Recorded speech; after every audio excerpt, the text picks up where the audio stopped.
Tangail মধুপুরে July August গণ অভ্যুত্থানের বিজয়ের ১ বছর পূর্তি উপলক্ষে মোহাম্মদ আলী সমর্থক গোষ্ঠীর বিজয় মিছিল অনুষ্ঠিত হয়।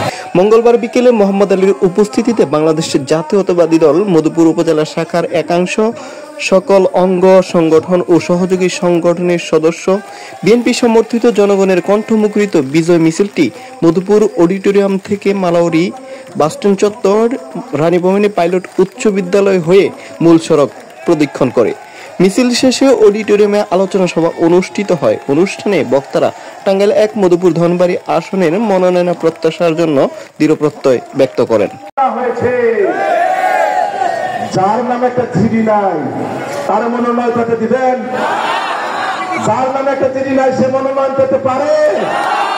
তাহলে আমরা কেন হামলার শিকার হলাম? কেন আমরা আন্দোলন সংগ্রাম করলাম জীবনকে বাজি রেখে? বলতে চাই, স্বৈরাচারী শেখ হাসিনা পতনের আন্দোলন আমরা করেছি, আন্দোলন করে হাসিনাকে পতন করেছে, ফসল আমরা লাগিয়েছে, অবশ্যই ফসল আমরাই খাবো।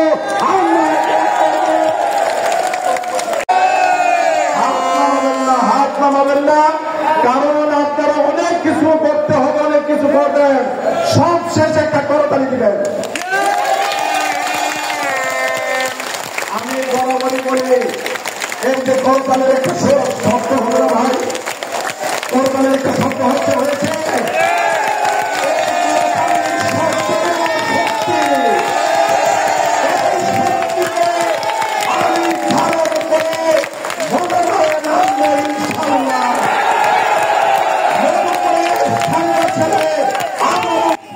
মধুপুর থেকে তানভীর তৌসির, মধুপুর বার্তা 24।